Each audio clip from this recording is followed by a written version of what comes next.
Baik, assalamualaikum warahmatullahi wabarakatuh. Saya Junaidi dari kelompok akan menjelaskan tentang apa itu penyimpangan agama, fanatisme, dan juga ketaatan. Baik, kita bahas dulu tentang penyimpangan agama. Penyimpangan agama merupakan suatu perubahan atau pertentangan seseorang terhadap nilai, norma, dan juga lingkungan sekitar. Namun, jika dibahas dalam konteks agama, bahwa penyimpangan agama ini adalah merupakan perubahan ataupun pertentangan seseorang terhadap ajaran agama.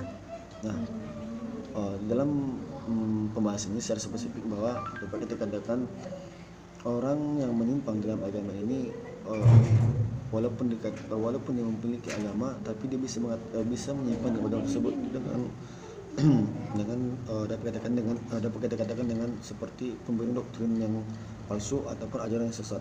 Nah, ini merupakan suatu penyimpangan agama. Ada beberapa faktor tentang penyimpangan agama ini. Nah, faktor pertama, penyimpangan agama ini dapat dilihat secara keilmuan ataupun intelijensi. Orang yang mungkin terlalu pintar, gitu, orang yang mungkin ilmunya terlalu banyak, bisa saja menjadikan diri kepada penyimpangan agama, yang mana secara sederhana dapat kita katakan bahwa orang yang pintar bisa saja mengeluarkan dalil terbaru dia walaupun itu salah. Nah, ataupun orang yang paling pintar itu gara-gara intelijensi dia terlalu tinggi, pemikiran dia terlalu tinggi, bisa menjadikan dia kepada penyimpangan. Nah, seperti saya katakan tadi, mungkin saja dia akan mengeluarkan dalil baru, mungkin saja dia akan mengajarkan ajaran baru, ataupun mungkin saja dia mengeluarkan teori baru sesuai dengan pemikiran dia walaupun itu tidak sesuai dengan ajaran agama. Bisa jadi karena dia terlalu pintar. Kemudian ada faktor ekonomi. Nah, orang yang bisa kita katakan faktor ekonominya naik ataupun orang yang kaya, bisa saja dia merasa diri dia yang paling heboh, yang paling kuat, yang paling bisa segala-galanya. Sebab dengan faktor ekonomi yang tinggi, dia dapat mengendalikan segala sesuatu yang ada di bawahnya. Nah, dan ini juga dapat dikatakan kepada penyimpangan agama, atau kita katakan seperti ini, dengan banyaknya harta dia bisa menggunakan harta tersebut kepada penyimpangan, seperti menyogok, seperti memberikan ini, membayar seseorang untuk menyebarkan ini bisa saja. Kemudian ada faktor lingkungan, mungkin faktor eksternal dari penyimpangan agama mungkin ini adalah lingkungan, karena seperti kita ketahui bahwa pada zaman sekarang pergaulan anak-anak ataupun pergaulan manusia individu itu memang sepertinya terlalu berlebihan, gitu. Akhlak akidah bisa saja goyah gara-gara lingkungan ini. Banyak orang lain di luar bisa saja mengajak kita kepada penyimpangan agama. Jadi sebetulnya penyimpangan agama ini merupakan suatu proses perubahan sikap keagamaan, pasti seperti itu. Kenapa? Seandainya dari faktor-faktor tersebut, jika sikap keagamaannya kuat, seperti imannya kuat, maka tidak ada penyimpangan, gitu. Karena ada faktor-faktor seperti tersebut, mungkin saja sikapnya berubah. Nah, inilah teori mengatakan bahwa penyimpangan agama merupakan suatu proses dari perubahan sikap keagamaan, seperti itu. Kemudian pembahasan kedua ada fanatisme. Fanatisme dapat kita katakan sebagai suatu pengorbanan pengabdian diri seseorang terhadap sesuatu objek yang ia cintai, yang ia senangi, yang ia gemari, yang ia cintai, dan yang dia sayangi, seperti itu. Nah, namun ada beberapa teori tentang fanatisme ini mengatakan bahwa orang yang fanatik adalah orang yang melakukan tindakan yang berlebih-lebihan dalam mengabdikan dirinya, dalam mencintai objek yang ia cintai, dalam menyayangi objek yang ia sayangi, dalam mengorbankan apa-apa yang telah ia cintai itu. Jadi bukan tidak salah membela agama jika dalam konteks agama. Bagus sebetulnya jika ada orang yang fanatik terhadap agama, membela agama, mengabdikan diri terhadap agama, memang tidak salah. Cuma yang salah itu ada berlebihan, gitu. Maksud saya psikologisnya, orang yang fanatik itu dilihat negatif oleh individu lain. Kenapa? Karena orang yang fanatik ini dia akan membela, mengorbankan, mengabdikan diri terhadap agama, tapi dia belum tentu tahu apa jenis agamanya. Kemudian pula orang yang fanatik ini juga tidak akan menerima paham-paham orang lain, tidak juga akan menerima pendapat juga argumen orang lain yang tidak sepaham dengan dia. Dia akan menolak sekeras apapun orang-orang yang tidak sesuai dengan dia. Nah, kelompok-kelompok yang tidak sesuai dengan dia. Makanya kelompok-kelompok orang fanatik ataupun orang-orang fanatik seperti tidak memiliki kebebasan. Nah, seperti itulah orang fanatik. Dia merasa bahwa agama apa yang telah dicintai itu harus sesuai dengan pemikiran walaupun tidak ada di dalam ajaran, begitu. Namun berbeda dengan ketaatan, gitu. Orang yang taat adalah orang yang patuh, mengabdikan diri dengan mengerjakan apa-apa yang diperintahkan oleh Tuhan dia, seperti kita Islam, apa-apa yang diperintahkan oleh Allah. Kemudian dia akan tidak melakukan apa-apa yang dilarang oleh Allah ataupun Tuhannya. Nah, itulah definisi dari ketaatan. Jadi ketaatan itu merupakan suatu pengabdian diri juga terhadap Tuhan dengan melaksanakan apa-apa yang diperintahkan dan menjauhi apa-apa yang dilarang oleh Tuhannya. Itu definisi ketaatan. Nah, namun yang membedakan antara ketaatan dengan fanatik itu adalah antusiasme seseorang tersebut dalam agama. Saya katakan seperti itu bahwa orang yang fanatik, orang yang antusias terhadap agama, belum tentu dia mengetahui isi ajaran agamanya. Belum tentu dia pandai di dalam agamanya, dalam ajaran agamanya. Belum tentu. Tapi orang yang taat belum tentu juga akan membela agamanya walaupun dia tahu isi ajaran agamanya. Nah, ini yang membedakannya. Orang yang fanatik belum tentu dia mengetahui ajaran agamanya, tapi dia akan membela agamanya. Mati-mati dia akan membelanya dengan menolak pendapat, argumen dan juga paham orang lain. Nah, ini orang fanatik. Tapi orang yang taat adalah orang yang mengetahui isi ajaran agama, menerima pendapat orang lain, paham orang lain, argumen orang lain, tapi belum tentu dia akan membela agama dia. Nah, itu perbedaan. Kemudian lagi ada perbedaan tentang sosial. Orang yang fanatik, saya katakan tadi, tidak akan menerima. Bagaimanapun dia akan menolak orang yang tidak sepaham dengan dia. Bagaimanapun dia akan bersikeras, bersitegang bahwa pendapat dia yang paling benar, bahwa pemikiran dia, ajaran dia yang paling benar. Itu orang fanatik. Kalau orang taat beda lagi. Kalau orang yang taat, dia akan menerima pendapat orang lain, akan menerima argumen lain, walaupun dia tahu bahwa argumen dia dengan apa yang dengan ada di pemikiran itu berbeda, dia akan menerima. Itu kalau orang taat. Selagi itu menurut dia pas, ataupun selagi menurut dia itu mengarah kepada peribadatan kepada Tuhan dia, itu enggak ada masalah, dia akan menerima pendapat orang lain. Begitulah orang yang taat. Tapi kalau orang fanatik enggak. Itu perbedaannya antara fanatik dengan orang fanatik dengan orang taat. Jadi fanatisme dan ketaatan itu berbeda. Saya ulang, orang yang fanatik belum tentu akan membela, orang fanatik belum tentu mengetahui isi ajaran agamanya. Dan orang yang tahu ataupun orang yang taat tentang ajaran agama dia belum tentu juga akan membela agamanya. Begitu. Secara psikologis, maka dapat kita ketahui bahwa ada beberapa ahli mengatakan fanatisme itu terjadi atas beberapa faktor. Pertama, ada ahli psikologi mengatakan bahwa fanatisme ini lahir secara fitrah. Dengan adanya perbedaan etnis, budaya, dan desentralisasi antara satu dengan yang lain, nah ini akan menjadikan fanatisme. Contohnya, kalau kita hubungkan, ada etnis orang yang berkulit putih dan ada juga orang yang berkulit hitam. Jadi maksud di sini adalah fitrahnya memang yang menjadikan fanatisme itu adalah perbedaan, gitu.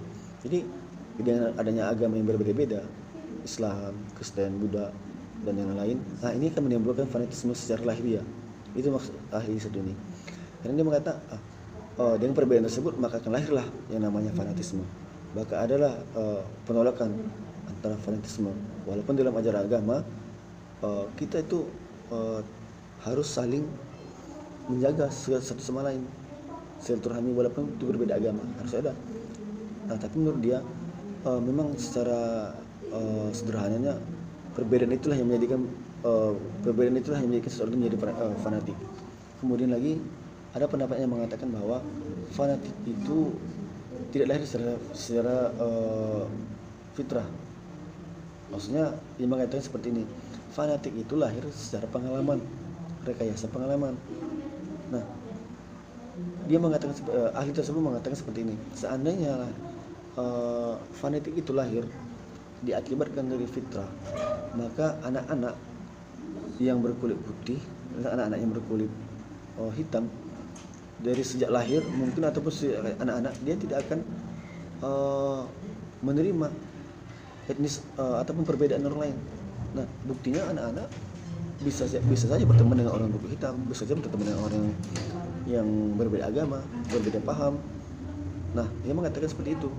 Jadi sebetulnya perbedaan itu dibuat-buat. Nah di sini maksudnya fanatik itu dibuat-buat setiap perbedaan.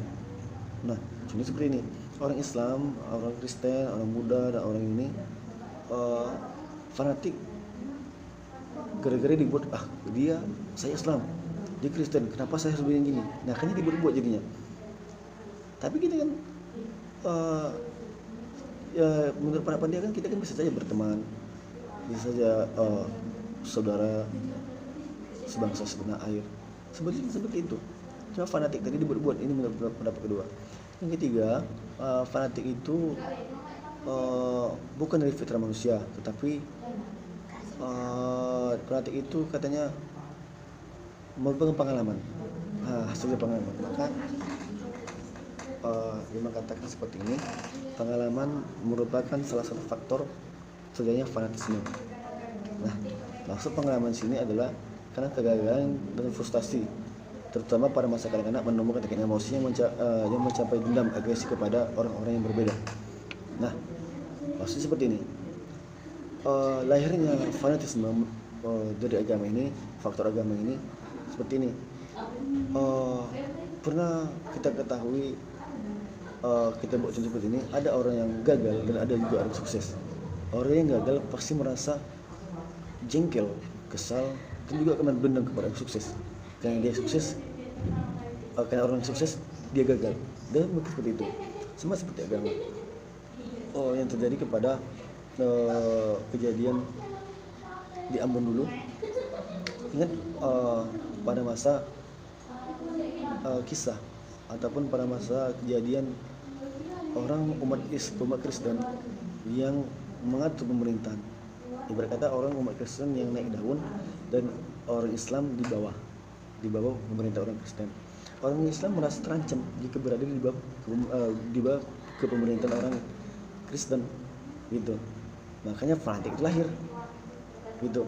Dengan yang merasa terancam tadi, maka orang-orang Islam mendesak dan berkumpul untuk menentukan yang namanya pemerintahan orang Kristen supaya naik.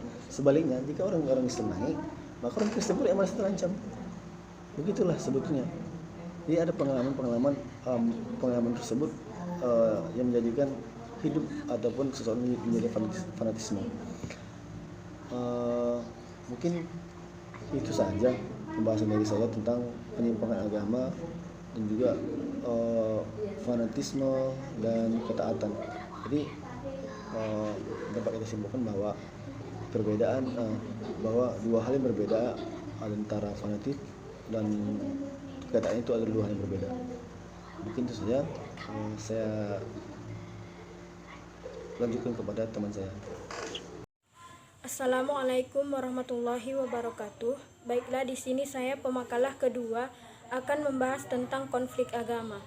Konflik berasal dari kata bahasa Inggris yang berarti pertikaian atau pertentangan. Konflik agama adalah suatu pertikaian antar agama, baik pertikaian antar agama itu sendiri ataupun agama yang satu dengan agama yang lain. Ada beberapa faktor-faktor penyebab konflik antara umat beragama. Yang pertama, klaim kebenaran. Yang kedua, wilayah agama dan suku semakin kabur. Yang ketiga, doktrin jihad yang dipahami secara sempit.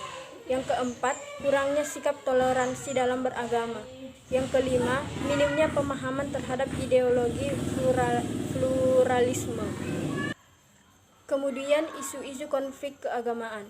Berdasarkan kajian Ihsan Ali Fauzi, DKK, isu-isu keagamaan yang menyebabkan konflik keagamaan dengan Indonesia sebagai contoh kasus dalam kurun waktu 1990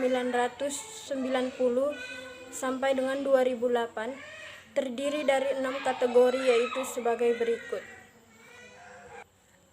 Yang pertama, isu moral. Contohnya seperti isu-isu perjudian, minuman keras, narkoba, perbuatan asusila, pornografi.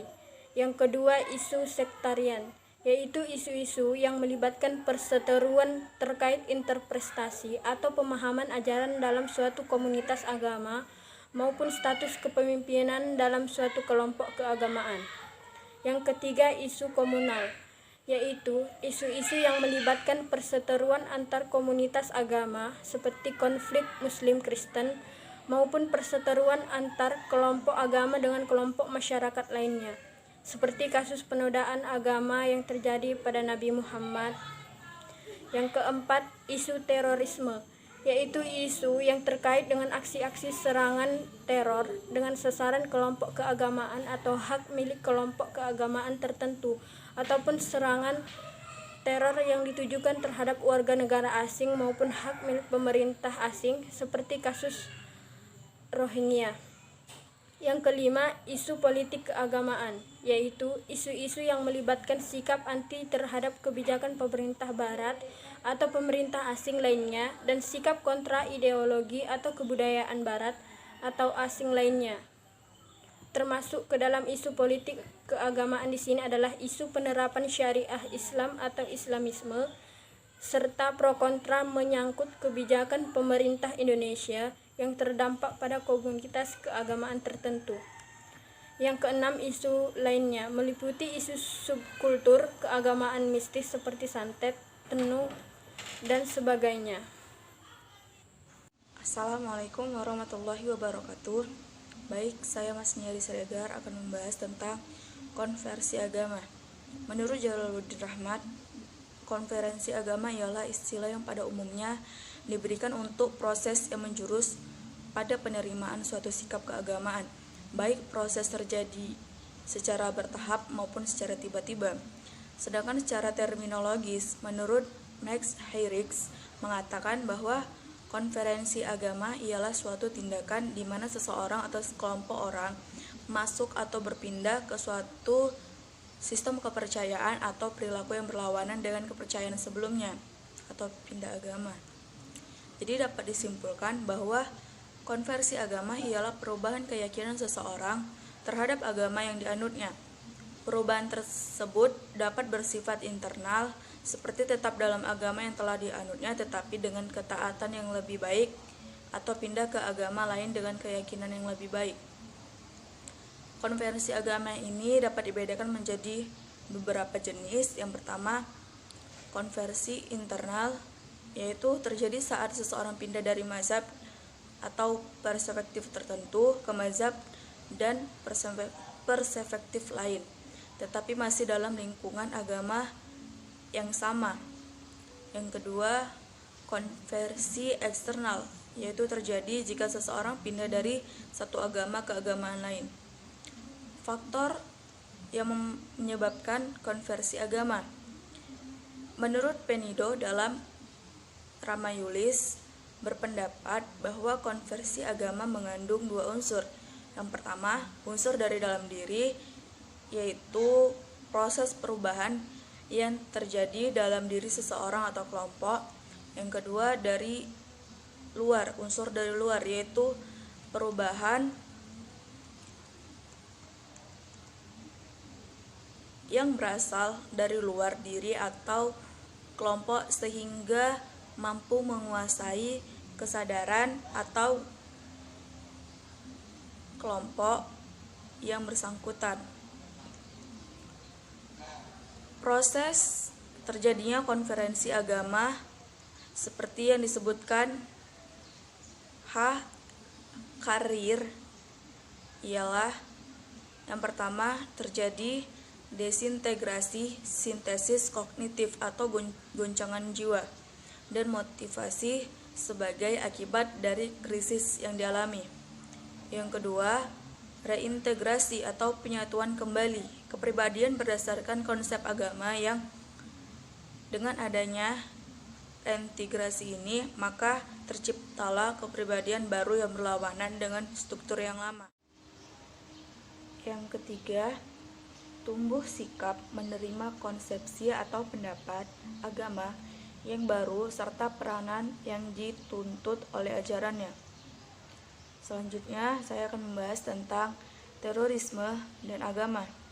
Secara leksikal, kata teror dalam bahasa Inggris memiliki arti takut dan cemas, yang ketika diturunkan dalam bahasa Indonesia memiliki arti usaha menciptakan ketakutan, kengerian, dan kekejaman oleh seseorang atau golongan.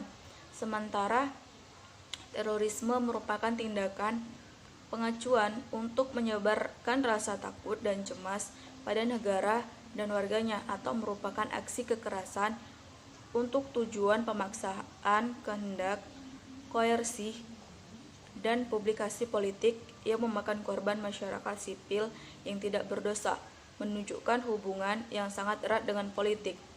Sedangkan pengertian agama ialah tata cara yang mengatur peribadahan manusia kepada Tuhan Yang Maha Esa serta tata cara yang mengatur hubungan manusia dengan manusia yang lain serta manusia dengan lingkungan yang merupakan bagian dari makhluk ciptaan Tuhan. Mukti Ali dalam sebuah buku sebagaimana dikutip, Muhammad Alim mengatakan, barangkali tidak ada yang paling sulit diberi pengertian dari definisi selain kata agama. Beliau menjelaskan ada 3 alasan yang mendukung pernyataan tersebut, yaitu pertama, karena pengetahuan agama adalah soal batin, subjektif, dan sangat individualis sifatnya. Yang kedua, boleh jadi bahwa tidak ada orang yang berbicara begitu semangat dan emosional daripada membicarakan soal agama. Maka membahas arti agama itu selalu ada luapan emosi yang kuat sekali, sehingga kata agama itu sulit didefinisikan. Ketiga, konsepsi tentang agama dipengaruhi oleh tujuan orang yang memberikan definisi tersebut. Selanjutnya, hubungan terorisme dengan agama.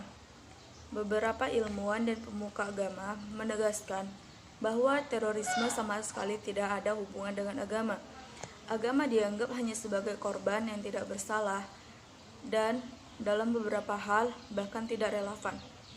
Robert Pape misalnya mengatakan bahwa tindakan terorisme dalam bentuk bom bunuh diri pada dasarnya adalah untuk memperoleh kemerdekaan nasional dari pendudukan militer asing dari satu negara demokratis. Dengan demikian, PP menekankan peran faktor politik, yaitu gerakan pembebasan negara dalam kemunculan terorisme bunuh diri ini. Baik, terima kasih, hanya itu yang bisa saya sampaikan. Wassalamualaikum warahmatullahi wabarakatuh.